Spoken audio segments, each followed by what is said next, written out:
Hey, this is Joy, and today I would like to talk to you about squares in astrology. I'll also touch on grand squares, grand crosses, and T-squares. So a square in astrology is an aspect that is formed when two planets or placements are about 90 degrees apart. And if there are four of them, all um, square each other, then you've got a grand square. And it looks like a big red square in the middle of the chart. Well, red if you're using astro.com to make your charts, that is. But anyways, so what does a square do for us? A square is known as a challenging aspect, and it is one of the most disharmonious aspects that you can have in a chart. However,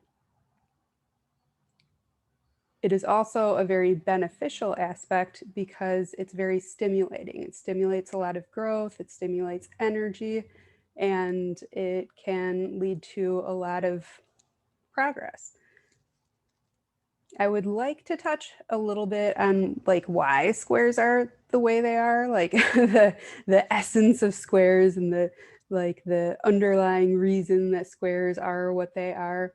But I'm not going to do that today. I'm just going to tell you like how they work on a more basic level and what they mean in a chart.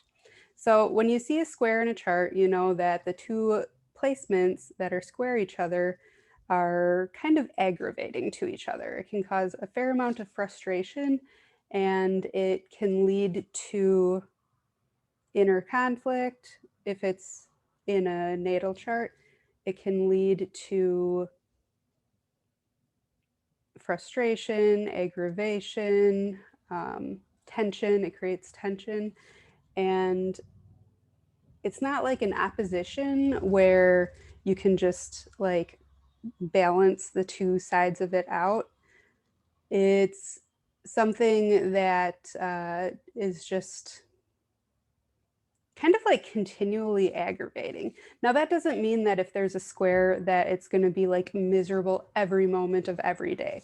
It's usually just going to get activated some of the time. Like if there's a transit to something, or, you know, if it's in your, let's say, fourth house, and then there's some experience in life that triggers your fourth house somehow, then um, you know the placement on one side gets activated, and then that activates the other side. If you know somebody who has a placement that's square one of your own, then sometimes when you interact with that person, that square will get set off or activated, and then you'll feel it. But it's not like an all the time thing. And that's kind of just the case with placements in general. So I don't mean to make it sound like you're going to eternally suffer if there is a square in your chart. Um, that's not the case. It's just that, you know, it'll keep coming up time and time again. And when it does, it stimulates this inner conflict, this frustration, and then it puts you in a position where it's like both sides of it have something they're trying to do, but they're trying to do it in different ways or trying to do different things. And the stimulation, that tension that's created, can stimulate a lot of growth. So this is a beneficial aspect, even though it's not necessarily the most pleasant one. And what can happen eventually is the placements can kind of learn how to work with each other a little bit. And this is true both in synastry and in a natal chart. So once you learn how to flow with it, and the way to flow with it is going to just depend entirely on what sign they're in, what houses they're in. I should say what signs they're in, because obviously they're going to be in different signs. Anyway, the signs, the houses, any other aspects that might be involved. Um, yeah, those are the main things. So Oh, and what planets they are, what placements they are, that matters too. I mean, like, you know, Venus square Mars is going to have a very different feel to it than, say, Saturn square Jupiter, just as an example. So, in any case, the reason that this can be like when people talk about challenging aspects in astrology, um, they usually talk about it in a negative way. And I don't think that's really fair, but I understand why. The reason that people tend not to particularly enjoy squares is because it is a frustrating and challenging and sometimes painful aspect. That's a thing. However, like I said, there it does have benefits to it. And if you have a chart that's just all harmonious aspects, that either relationship, if it's a synastry chart, or that natal chart can involve a lot of like it's like the different parts of you enable each other, or the two people, if it's a synastry chart, can enable each other.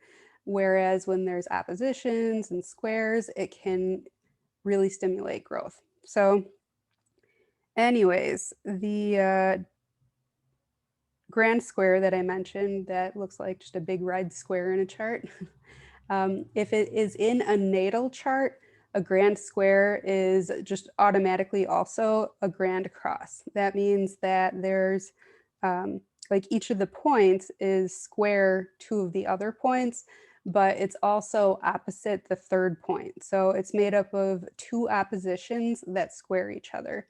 So it looks like a big red square with an X inside of it. However, it's not true that a grand square is always a grand cross. That's only true in a natal chart. In synastry, you can have two people with oppositions that square each other's oppositions without there being any oppositions between them within the grand square. So grand squares can exist without being grand crosses. And so with squares and with grand squares, more so with grand squares, if you can figure out how to work with the energies and like just how to flow with it, and like I said, it's going to depend a lot on what's going on in the chart, like what exactly is forming it, but it can be a very stabilizing aspect. Like once you can stabilize and like learn how to work with a grand square, it can create a lot of stability and a lot of growth. So, and it stimulates a lot of energy too. So if you know somebody that has, or if you have a grand square or grand cross in your chart, then you probably either physically have a lot of energy or just like have a lot of restless energy. And if you have a lot of restless energy, I do recommend like having an outlet, some kind of physical outlet for that. Like a creative outlet would be good too, but don't just sit around feeling like all this restless energy. That's not good for you. But anyways, so another thing that's very common with people with these grand squares, grand crosses, is that they experience a great deal of growth in their lives and they can end up having a lot of success eventually.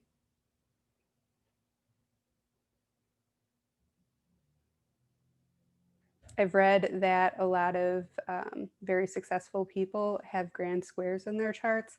I've seen a lot of famous people's charts, though. I can't say that, like, of the ones that I happen to look up, there have been that many grand crosses or grand squares. Um, but in any case, it's the thing that I read.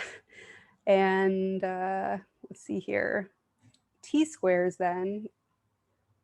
T squares are when there's an opposition in a chart and there's one more placement that's squaring both sides of the opposition.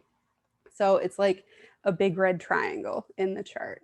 And T-squares are, I would say, one of the most challenging aspects that you can have in a chart, because what ends up happening is the energy that would typically get passed around on any kind of like closed aspect figure like that. So like when I say closed, I mean that it forms a solid shape in the chart with the lines. So, um, you know, like a grand square, grand like